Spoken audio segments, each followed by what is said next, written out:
se tu no, io mi devo entrare su ambassato. Poi ci sono non so se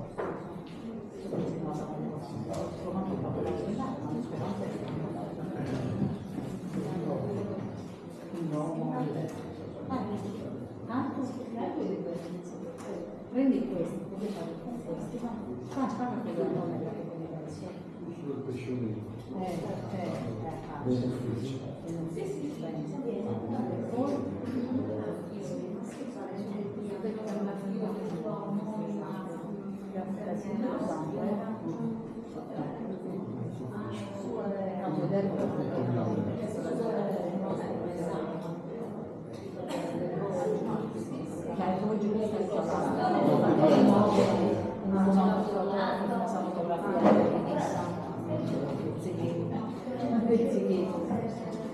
Una fotografia della cultura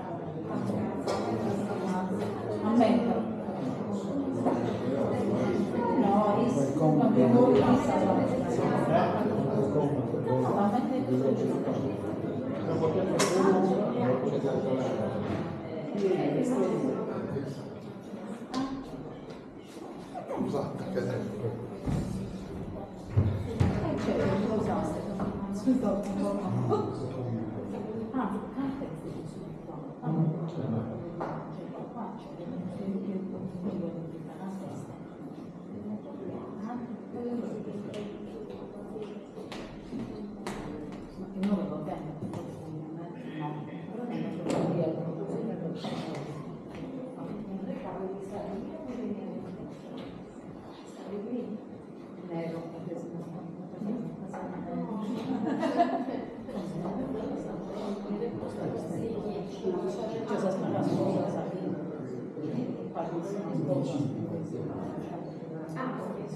perché vedere non vai una volta lei ascolta, piacere a fare questa cosa ma si vede sul computer se mai dovessimo fare una cosa più perché si gira la persona appena prima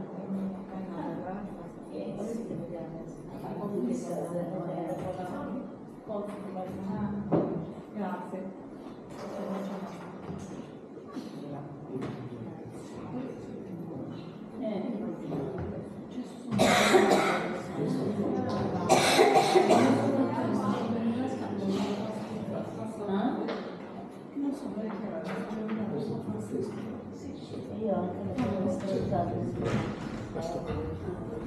Omaggio per voi. Grazie. Carboni. Questo è un bulldog della Giuseppina di patata, malato di fla, che comunque ci danno modo per chi fa. Non c'era con grande piacere, grazie, un regalo bellissimo. Grazie.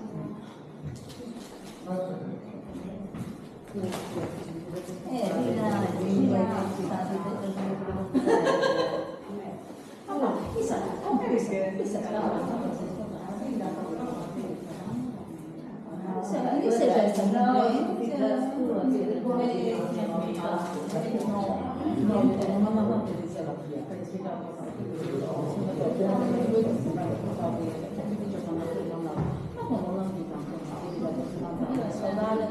i suboni hanno le spese che sanno sì, penso che la cosa si fare penso che sia molto da poco se no sei molto da poco quindi da qui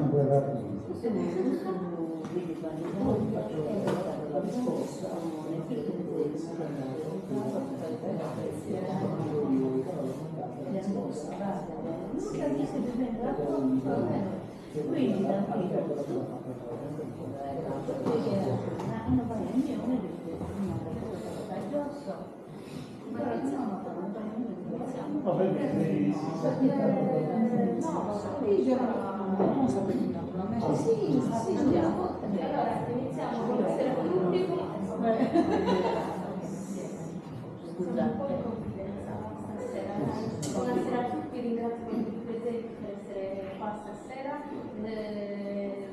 Grazie all'assessore del comune di Frattase Vulco che ci aspettare anche quest'anno l'edizione del Pre-Festival 7 sere, 7 piazze e 7 libri. Pre-Festival che si svolge in maniera itinerante nelle 4 province. Noi come l'anno scorso siamo una delle tappe. Grazie a Francesco Guidogioni che ci presenterà il suo libro stasera, Libero e salvo, giro il mondo in bicicletta, e grazie a Giacomo Ameli con il quale dialogherà. Grazie a tutti per essere qua stasera. Io mi sposto laggiù così. Diamo la parola all'assessore. Io mi sposto laggiù. Grazie. Sì, deve lavorare. Avrà la funzione di sostituire. Buonasera, benvenuti. Io sono molto lieta di essere qui a Patara. Il mio sindaco e l'amministrazione comunale ringrazia il sindaco Sini e l'assessore alla cultura per anche quest'anno accoglierci nel nostro, diciamo, pre-festival itinerante, come ricordava la vostra gentilissima assessore. E voglio precisare una cosa, che noi non siamo mai stati gelosi del nostro festival, infatti lo portiamo in giro per la Sardegna. In questa occasione quindi Giacomo Mameli dialogherà con il nostro scrittore Francesco, che ci indicherà, come abbiamo detto poc'anzi a Budusò, ci fa girare il mondo seduti a leggere il libro, quindi un invito. Vista l'ora spero solo il mondo. Visto veramente, abbiamo assistito prima alla presentazione veramente che ha incuriosito e soprattutto entusiasmato per proprio il racconto che l'autore fa del libro. Il nostro festival è stato valutato dalla Sapienza, è stato, diciamo, esaminato con 726 festival, è stato scelto insieme a 50 festival, sono arrivati tutti, diciamo, pari grado, tutti 10 lode hanno preso, professore, questi festival. E quindi ci fa piacere essere qui. Concludo sempre con, adesso l'ho copiata, questa frase che dice sempre Giacomo: i chilometri sono gli stessi, per Dasdevogu patada, patada per Dasdevogu. Il mio sindaco, l'amministrazione vi invita a vedere e visitare per Dasdevogu. Se riuscirete a venire almeno un giorno nella giornata del nostro festival, ne saremo veramente lieti. Sindaco e assessore, vi invito personalmente, vi aspettiamo, e anche voi tutti quanti. Buona serata e ancora grazie per averci accolto.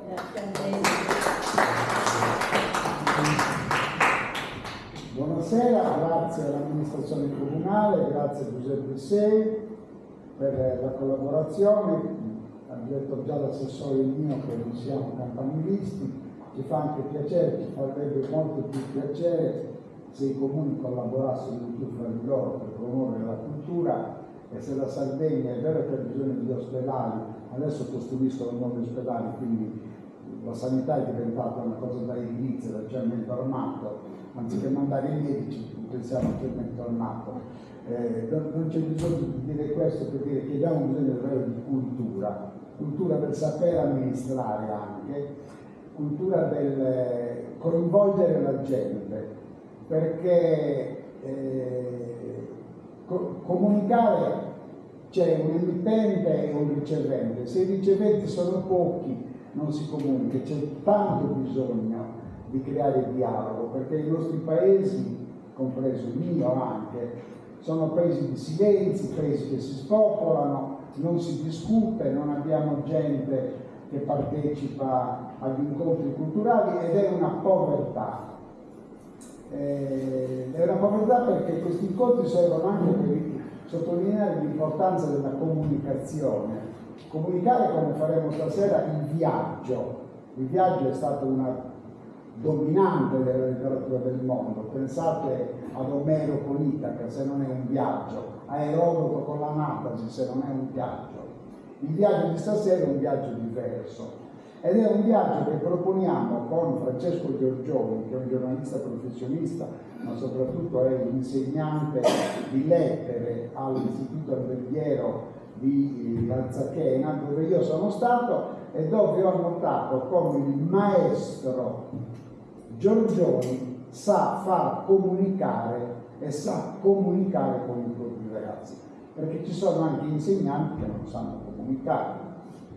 Se voi sentite alcuni professori di filosofia che spiegano la critica della ragion pura, potete essere autorizzati a licenziare sul tronco perché non sono capaci. Comunicare è un'arte che si studia, non siamo nati imparati a parlare, ci alleniamo per fare su balludundu, ci alleniamo per giocare a pallone e non ci alleniamo a parlare. Ma guardate che parlare bene, saper comunicare, serve al macellaio così come serve al meccanico, serve al medico e all'ingegnere, serve al sindaco e all'assessore. Se non si sa comunicare, allora per comunicare bisogna leggere. Noi leggiamo poco, i nostri ragazzi non leggono nulla e i temi che fanno sono un disastro. E queste cose vi dico perché non ci sono ragazzi, quindi vedete soltanto genitori e purtroppo non ci sono ragazzi, perché i ragazzi non ne forti nulla, perché le scuole non invitano alla lettura e le famiglie non invitano alla lettura. Le famiglie comprano i telefonini ai figli ma non comprano i libri e non li fanno leggere. Il festival letterario è un'occasione di comunicazione. Il Festival Letterario di Pedaserogu, per esempio, dopo il primo giorno che è dedicato a Giuseppe Fiori, perché sono 100 anni dalla nascita di Peppino Fiori, ci sarà il sindaco di Silanus, il coro Santo Laretti che canterà l'ode per i 100 anni di Peppino. Il secondo giorno si comunica all'amministrare. Il secondo giorno noi parliamo con i sindaci, adesso spero di non dimenticare, ha giocato il programma del... ce l'ho anch'io. Noi parliamo con due urbanisti del Politecnico di Torino e dell'Università di Venezia di come rendere vivibili i nostri paesi. Guardate che quando ho parlato col professore di Venezia, che si chiama Sergio Pascolo, mi ha detto guardi che lo spopolamento di Venezia è peggio di quello di Pedaserogu. E spiegherà perché, però il problema è riabitare l'Italia, i borghi. Se a Patara la smettono di fare pattaresi, chi cavolo viene a Patara? O a fare il formaggio, che è ottimo.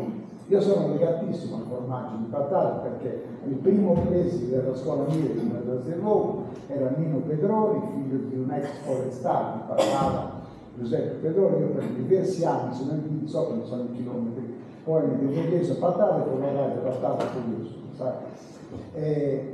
C'era una donna bellissima, si chiamava, non dico il nome, Fiori, aveva tra gli occhi più belli che ho conosciuto nella mia vita.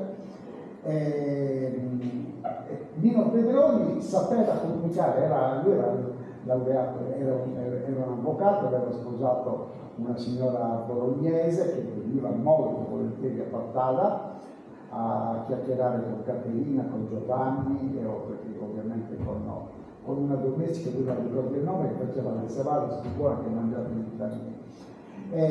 Però i paesi vanno abitati, vanno resi vivibili con i servizi, con le biblioteche che funzionano. La biblioteca non è un posto dove ci sono libri esposti e basta, la biblioteca è viva se si crea il dibattito con la gente, se si coinvolge chi. Il Festival di Pedaserogu è nato per chi non legge, non per chi legge. Chi legge che bisogna andare a Pordenone o a Mantova. È chi non legge che dobbiamo raggiungere. E per raggiungere chi non legge ci vogliono libri scritti bene, libri che comunichino. Diversamente prendono le palle e la gente non va neanche a sentire i libri, perché sono cose pallose. Francesco è uno di questi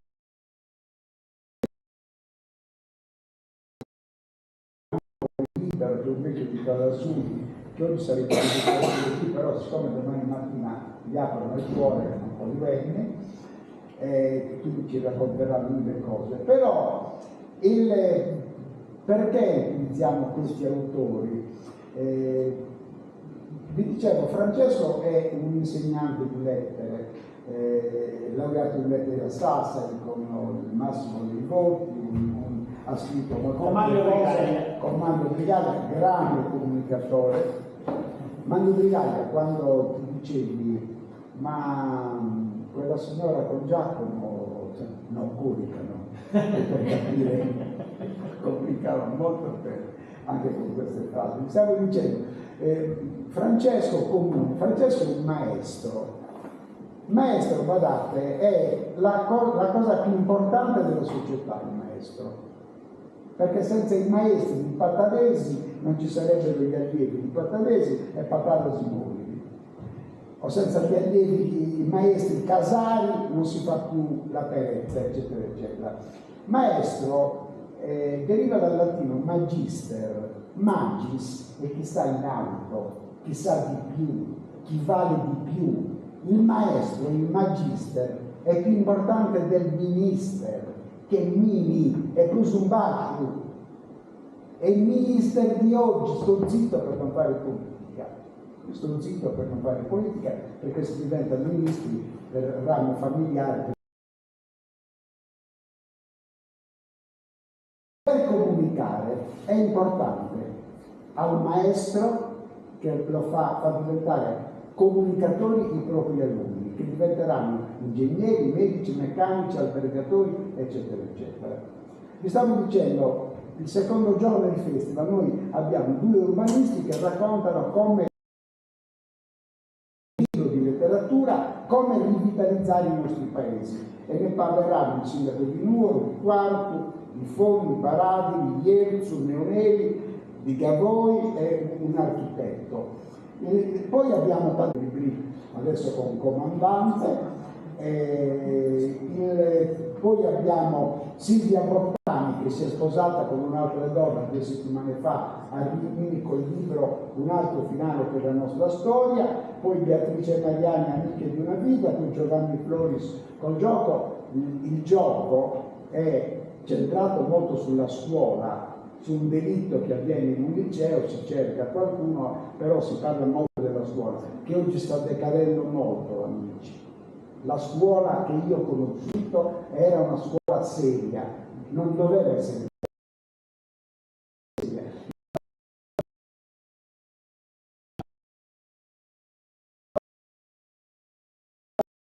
Poi c'è una tunisina che parlerà dei casini del mondo, dove ci sono democrature e non democrazie, e chiudiamo con Italo Calvino, un altro centenario, perché il fratello di Italo Calvino era stato per Vesevoglio, si chiamava Floriano, è morto, per studiare alcune grotte, ed è il geologo che aveva fatto l'indagine per la strage del Vajont. La mamma era Eva Mameli Calvino, che è stata la prima insegnante, la prima ordinaria di botanica delle università italiane. Poi ha diretto l'Orto Botanico di Sanremo, di Cagliari, una grande donna. Insomma, mettiamo il paese di Pervasevolu, e noi abbiamo la fortuna di avere 200-250 persone che ci ascoltano, a discutere di queste cose, a fare domande, a fare critiche, perché ci sono a Francesco. Oggi voi siete un vecchio che ha 75 anni, vedete che si è operato però vedete in che modo il viaggio, che è il viaggio di Omero, il viaggio di Erodoto, il viaggio di Tito Livio, il viaggio di tutti, serve come spunto letterario per far apprezzare i libri. Quindi i libri comprateli, però se non vi fate leggere i vostri figli o nipoti non serve a nulla, perché voi sapete leggere, voi sapete sicuramente parlare, però bisogna comunicare, e comunicare significa farsi capire, e per farsi capire avete un attimo zitto, ringraziando Francesco di aver accettato questo invito. Domani saremo a Lodi di Porto San Paolo, sempre con Francesco, poi dopodomani saremo a Fondi da Daniela Falconi. Io sto zitto perché sennò non la cavo l'uso, la parola a Francesco, che ringrazio molto, grazie al sindaco, grazie all'assessore e grazie anche all'assessore di Fogliesu che è venuta.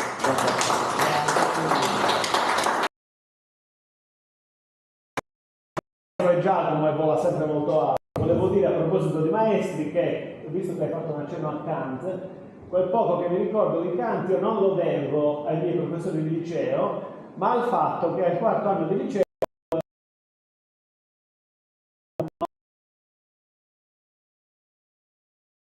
importantissimo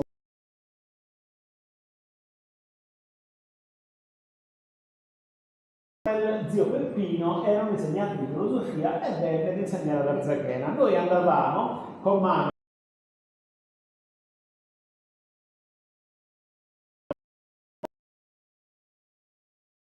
e poi ci raccontava Kant, Schopenhauer, e quello che io ho imparato di filosofia l'ho imparato da zio Peppino, non come insegnante di liceo. Zio Peppino ovviamente è di Pattara, è ancora bello in forma. Quindi in qualche modo la mia formazione umanistica la devo anche a Pattara. Allora,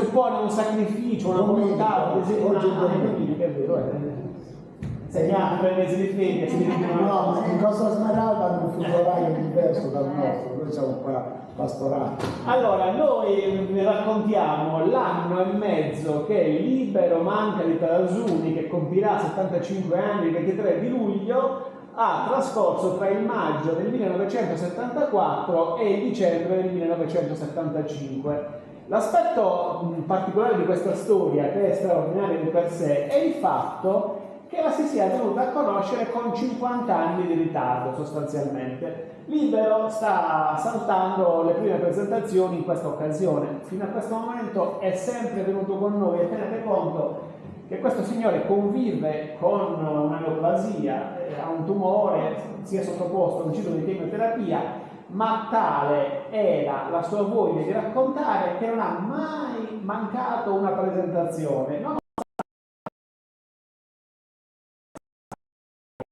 Perché aveva un quasi ossessivo bisogno di raccontare una storia che fino a quel momento era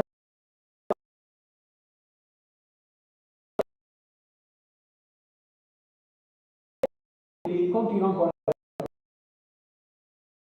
Libero era un manovale, lui faceva il manovale nel cantiere dell'ospedale di Ghilarza, metà anni 60. Spirito libero, come dice il nome, nel senso che non era uno che si adeguasse facilmente alle imposizioni o a cui si poteva dire devi fare. No, con lui bisognava sempre negoziare e trattare. Così che quando nell'anno 1965 riceve la cartolina per partire militare, lui dice no, io di partire militare, di prestare il mio servizio per lo Stato italiano non ho nessuna voglia, fa una valigia e scappa. Aveva un fratello che viveva in un paese della Savoia, Voiron, in Francia, prende una nave, riesce a contattare il fratello, immaginate che negli anni 60 contattare un fratello che stava oltre Alpe non era cosa facile, e si trasferisce lì.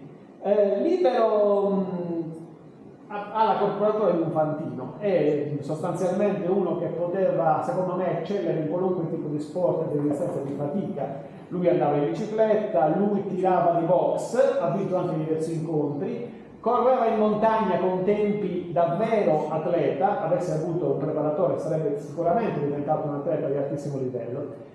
Cosa succede nella sua vita? Che a un certo punto, dopo che lui inizia a lavorare in Francia come giardiniere, come paesaggista, nell'anno 1971, pochi mesi dopo la sua nascita, incontra per puro caso un signore giapponese che sta facendo il giro del mondo in bicicletta. Lo incontra a Chambéry, un altro paese della Savoia, non distante da Voiron. Questo signore, un giapponese, è un sordomuto, non ho ancora capito come siano riusciti a comunicare.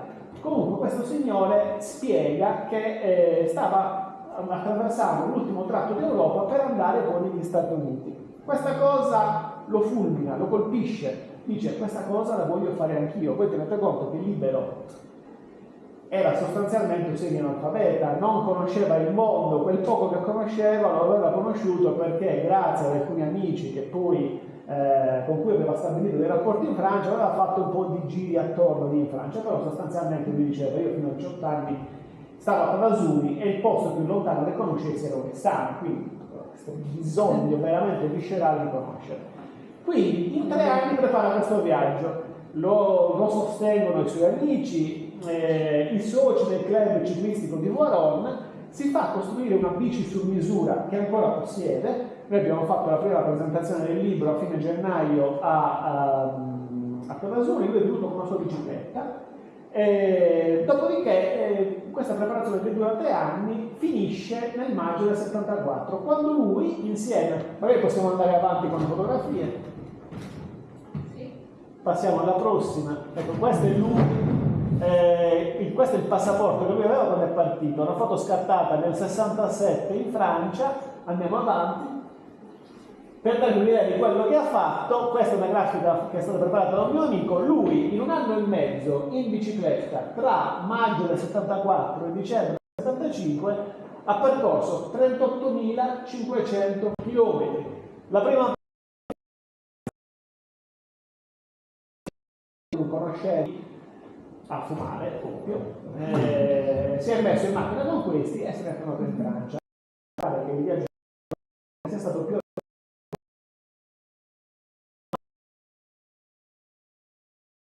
in aereo, dall'India alla Malesia. Lui si è spostato in aereo la prima volta che il Libero prendeva un aereo in vita sua.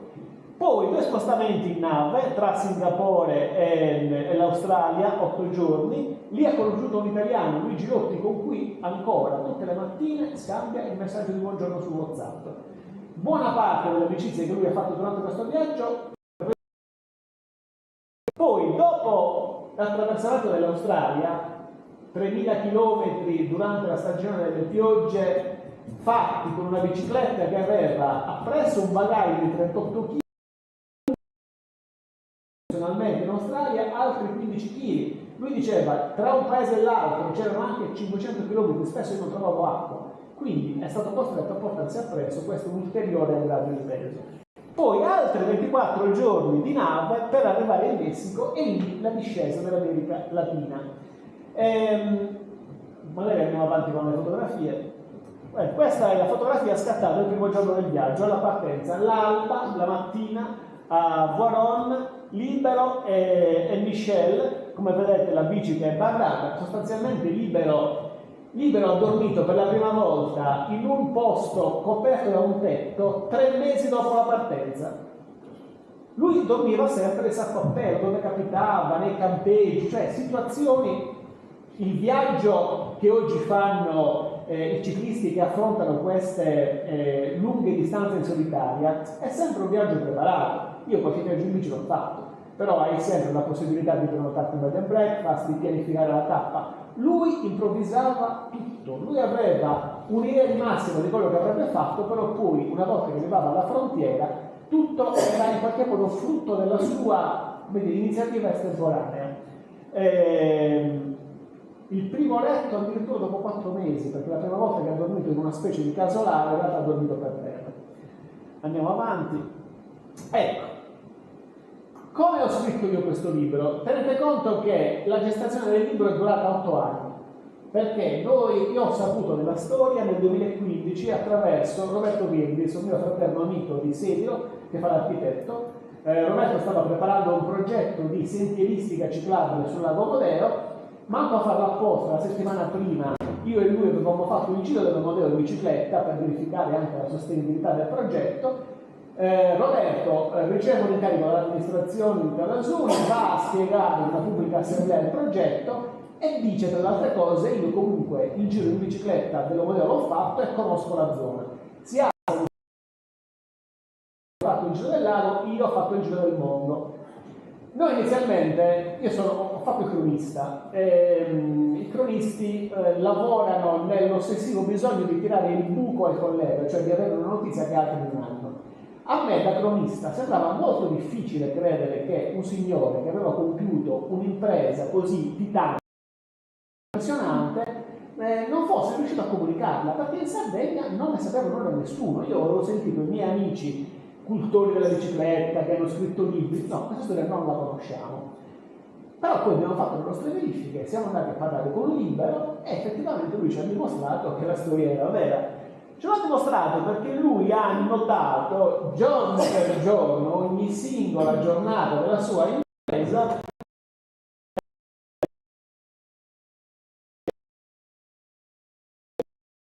che io ho trascritto. Qualcuno mi ha detto, quando siamo andati a presentare il libro a seguito, c'era un vecchio professore che diceva: tu non sei lo scrittore, tu sei l'estensore. Ha ragione, cioè, mi sono sentito comunque in qualche modo valorizzato anche con questa qualifica, che non considero affatto riduttiva, perché guardate che trascrivere 1200 pagine scritte così, alcune delle quali sbiadite dal fatto che a un certo punto lui è pure caduto nel Mekong, quindi ha perso buona parte delle diapositive, ne ha 400, però una buona parte le ha perse, e alcune pagine erano veramente difficili da leggere. Io ci ho messo 3 anni per trascrivere tutto. Ho trovato un editore che si è prestato all'investimento, che è lo stesso editore che ha pubblicato questa roba qua, Alberto Pin, grande nome del Torino Sardo, che adesso fa l'editore. Gli ho dato il manoscritto, nel giro di 2 mesi mi ha detto: questa è una storia incredibile, se un altro mi avesse raccontato una cosa del genere non ci avrei creduto. Spiega il timbro. Allora, a un certo punto del viaggio ho pensato: ma quando io tornerò in Francia, ma mi crederanno? Cioè qualcuno penserà che effettivamente io questa impresa l'ho compiuta, o qualcuno potrà...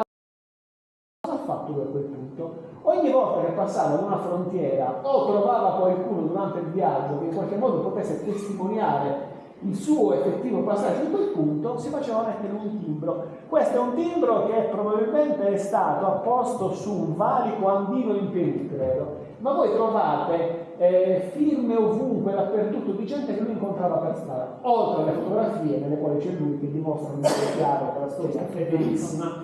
Possiamo andare avanti, magari io ve la faccio breve adesso. Sappiate che io racconto 1/1000 di quello che c'è nel libro, perché ogni pagina è veramente una pittura. Vabbè, qua siamo, questa foto io l'ho voluta mettere in questa breve selezione perché questo è un valico alpino tra Austria e Svizzera. Loro fanno questa strada, ovviamente non avevano Google Maps, non avevano satellitari, non avevano telefono, pensano di poter arrivare in fondo alla strada, poi a un certo punto si rendono conto che la strada è bloccata dalla neve e quindi hanno dovuto fare altri 30 km a ritroso per tornare al punto di partenza. Di queste storie ne cadevano una ogni settimana, per dirvi il perché poi i 38.000 km non sono lo sviluppo lineare del tracciato, ma sono comprensivi di tutte le deviazioni, di tutte le digressioni che lui ha voluto fare durante il viaggio, perché lui non si limitava a andare da una città all'altra, lui voleva vedere. Questo libro è sostanzialmente il risultato di un bisogno di conoscere di uno che non conoscevo. Andiamo avanti. Miscela in Jugoslavia, già iniziamo a avere i primi segni di stanchezza. Andiamo avanti ancora. Fotografie fatte in Turchia, le ho inserite queste perché guardate che le fotografie che ha fatto Libero sono fotografie, naturalmente poi la risoluzione perde molto, ma sono fotografie che dimostrano un occhio da cronista incredibile. Era tale la curiosità che lui, quando vedeva un qualcosa che lo impressionava, aveva bisogno di documentare. Vi dico solo una cosa: quando lui è arrivato in Australia, lui è riuscito miracolosamente a trovare un biglietto per prendersi la nave che dall'Australia lo avrebbe portato in Messico. Ne partiva 1 anno e 3 mesi, ha messo in mezzo le ambasciate, ha messo in mezzo tutti gli italiani che trovava a Sydney, ha trovato il biglietto. Un giorno, mentre attendeva la nave, si siede nell'albergo e trasmettono un film in francese. Quindi lui si mette a guardare questo film. Per la prima volta nella sua vita lui assiste ad un film, ad un'opera cinematografica dai cosa lo indigna. Lui ne resta indignato. Vi ricordate l'indignazione di Federico Fellini? Non si spezza una storia, non si interrompe un'emozione. Lui era indignato, diceva: ma com'è possibile che un'opera d'arte possa essere interrotta per dei volgari comunicati commerciali, cosa che noi oggi abbiamo, poi ci scrive una pagina intera, perché questa cosa lo colpisce, proprio lo scandalizza. Andiamo avanti. Cronista, il cronista libero. Un camion finito sulla strada della Turchia, sulla strada verso Istanbul, finito in un fiume. I commercianti della Turchia la mattina presto convergevano tutti verso il mercato regionale di Istanbul. Nasceva questa sorta di competizione per chi poteva occupare i posti migliori che spesso finiva tragicamente. Gli raccontano questa storia e lui dice: io questa la devo documentare, e fotografa il camion nel fiume. Andiamo avanti. Libero, qui non lo vedete bene, comunque se ricordate la fotografia del passaporto, qui ha già una barba fluente. Questa cosa per lui è stata una maledizione. Ogni volta che arrivava ad una frontiera gli dicevano: ma com'è possibile che tu sia la stessa persona della fotografia del passaporto? Questa è un'altra persona. E un sacco di volte gli hanno contestato proprio la non corrispondenza, senza considerare il fatto che lui, come usiamo noi dalle nostre parti, non aveva la targa nella bicicletta. In molti paesi dell'est invece si usava la targa e era richiesta anche una sorta di patente che lui non aveva. Quindi ogni passaggio di frontiera era una trattativa. Quando la trattativa non portava, come dire, a un esito felice, lui scappava. Ha rischiato parecchie volte di finire falciato da qualche scarica di mitra. Andiamo avanti. Una delle tante storie incredibili. Libero incontra questa famiglia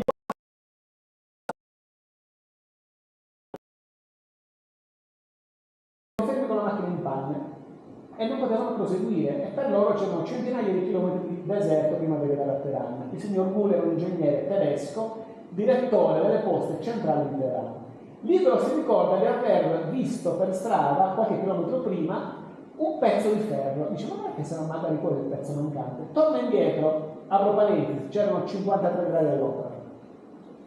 Torna, recupera quel pezzo, era il pezzo del semiasse mancante. In quel momento arriva una camionetta di militari turchi, insieme mettono a posto questa macchina e la marcia della famiglia Mull può proseguire. Quando un Libero e Michelle arrivano a Teheran, i Mull li ospitano per una settimana a caviale e champagne. Andiamo avanti. Colossi di Bamiyan, distrutti nel 2001 dai talebani, erano un patrimonio dell'UNESCO. Libero li ha fotografati ancora integri. La sua sensibilità lo portava a ritenere che quella fosse una cosa da fotografare, benché avesse poco studio. Andiamo avanti. La Renault 6 dei due francesi che hanno costretto Libero a fare il resto del viaggio in solitaria, perché su quella Renault poi Michel è stato caricato ed è ripartito verso la Francia. Proseguiamo. Ecco, questa è la foto della copertina. Guardate, per una sintonia veramente particolare tra me e l'editore, senza che sapessimo l'uno dell'altro, un giorno abbiamo detto: tu quale foto sceglieresti per la copertina?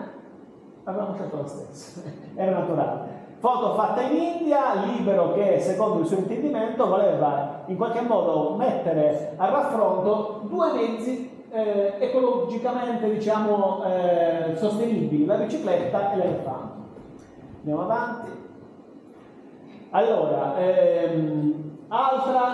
altro incontro casuale durante il viaggio, anche questo avvenuto in India. Se voi andate su Netflix trovate un documentario che si intitola L'uomo che voleva vedere tutto, e in inglese e tedesco con sottotitoli in italiano. Questo signore si chiama Heinz Stuck. Libero lo ha incontrato casualmente durante il viaggio. Questo signore ha fatto 50 anni di vita in viaggio in bicicletta e adesso ha raccontato la sua storia appunto in questo documentario. Bicicletta a scatto fisso, si sono incontrati, hanno trascorso un paio di giornate insieme e il caso ha voluto che il loro viaggio in qualche modo abbia coinciso. Se cercate su Netflix l'ho trovato, una storia incredibile, straordinaria. Proseguiamo. Ecco, questo non è un errore. Libero ha trascorso una settimana del suo viaggio in una cella, in un posto che si chiama Nong Khai, al confine tra Thailandia e Laos. Lo hanno arrestato perché gli contestavano il mancato visto d'ingresso nel Laos. Non era vero, gli volevano semplicemente storcere dei soldi. Ha fatto una settimana in condizioni veramente estreme. Insieme in cella con lui c'era un signore settantenne che stava scontando 30 anni di detenzione per aver aggredito un giudice. Lui mi raccontava, c'è nel diario, nella sua memoria, anzi, non c'è nel diario perché lui quelle pagine non le ha scritte, le abbiamo ricostruite oralmente. signori che venivano detenuti con palla al piede e catena, cosa che abbiamo visto soltanto nei film di 2 secoli fa. Qui questo l'ho visto in prima persona. Questa parte l'abbiamo ricostruita attraverso la sua testimonianza verbale, perché lui per prudenza quelle pagine non le ha scritte, perché aveva paura che questa cosa potesse diventare compromettente se lo avessero poi fermato nel successivo posto di blocco sempre nell'Aos. Andiamo avanti. Titolo: acqua nuova per la fine dell'Asia. Altra componente di rischio che Libero ha accettato: Libero non sa nuotare. E un sacco di volte gli è capitato di dover guardare dei fiumi, di dover attraversare magari in condizioni di fortuna. Addirittura ha raccontato di una traversata di un golfo in Nicaragua su una barca che era più simile a una bagnarola, fatta di notte per 4 ore al buio. Ci poteva lasciare le penne, ma la sua audacia e la fortuna non l'hanno aiutato. Andiamo avanti. Questo è il paese che ricorda con meno piacere dell'Australia, perché in Australia gli hanno negato anche il pane. Questo lui lo ricorda sempre con una certa amarezza. Andiamo avanti. Le amicizie di cui parlavo: Luigi Lotti, il signore bresciano che ancora oggi lui continua a sentire e che ha conosciuto su una nave che faceva la spola tra Singapore e l'Australia. Heinz Joslen, lui neozelandese, lei neozelandese, lui austriaco. Con loro lui ha attraversato la Colombia in auto, l'unico paese che non ha potuto attraversare perché era proibito. Anche lì ha fatto un paio di giorni di cena. Non mi dispiace. Avanti. Durante la traversata del Pacifico, foto fatta a Tahiti, l'accoglienza alla nave che ha fatto scalo a Tahiti. Avanti. L'arrivo in Sud America. Questo è un posto che si chiama Alarcón. A un certo punto ha trovato un posto dove dormire in una casa privata. Questo signore, come uno della sua età, che gli ha offerto un letto, ospitale, gli ha dato da mangiare. Poi a un certo punto, il giorno dopo, questo signore gli ha detto: ascolta, io ho una sorella che non riesco a far sposare con nessuno, te la porteresti in Francia? Cose che gli capitano. Andiamo avanti. L'attraversamento del Perù, 3 fratelli conosciuti in Nicaragua con cui ha trascorso una settimana. Andiamo avanti. Passaggio di un valico sulle Ande. Poi qua il momento in cui inizia la scalata delle Ande a Nazca. Scatta questa foto, la carcassa di un lama. Questo era un posto dove mediamente piove 3 giorni all'anno. Lui sapeva che stava rischiando veramente di morire, sia per le condizioni di siccità dell'eredità, ma anche per il fatto che avrebbe dovuto scalare montagne di oltre 4.000 metri. E quello forse è il momento, dal punto di vista del rischio, più intenso di tutto il racconto. Andiamo avanti. Treno a 4.300 metri, vicino alla Paz, la tratta ferroviaria più alta del mondo. Possiamo proseguire. Ecco qua, sempre con Heinz e Joslen, con i quali aveva attraversato la Colombia, ma che poi trova casualmente più avanti, quando sta per arrivare alla fine del suo viaggio in Bolivia. Proseguiamo. Qui è nei dintorni di La Paz. L'unico sardo che Libero ha incontrato durante il viaggio lo ha incontrato negli ultimissimi giorni del viaggio, un certo Gianni che lavorava all'hotel Intercontinental di La Paz. Abbiamo provato con un giro di condivisioni su Facebook a rintracciarlo, ma non siamo riusciti a rintracciarlo. Andiamo avanti. Questa è la fine del viaggio. Questa è veramente una sintesi stringatissima del racconto. La partenza dalla Paz per Parigi con scalo nel Pacifico, l'arrivo prima a Lione e poi a Voiron, dove c'è l'abbraccio con Paulette. Paulette era la fidanzata di Libero, conosciuta durante una delle passeggiate domenicali che Libero faceva con il gruppo di trekking di Voiron. Paulette lo ha sostenuto durante il viaggio. Tenete conto che le comunicazioni erano estremamente rarefatte, ma Paulette gli mandava dei soldi, gli ha pagato il biglietto aereo dalla Paz per tornare in Francia, e tanto questa donna era innamorata di lui che poi lo ha seguito anche a Petasuni ed è la sua attuale moglie perché vive con lui a Petasuni. Vi dico un'altra cosa che oggi posso dire perché Libero non c'è. A un certo punto nella trasmissione dei diari Libero racconta che la carne è debole, ha conosciuto una bellissima ragazza a San Salvador. È nata una storia e questa storia insomma ha avuto un buon sviluppo.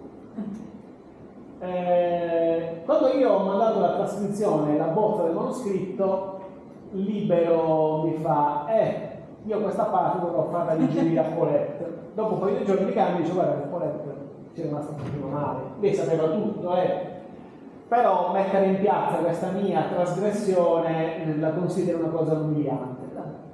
Questa parte la eliminiamo, mi dispiace perché è abbastanza romantica, ci sta. Dopo un paio di giorni mi ha chiamato Paulette e mi fa: io ero preparata a questa eventualità, questa cosa fa parte del viaggio, sarebbe un'ingiustizia tralasciarla.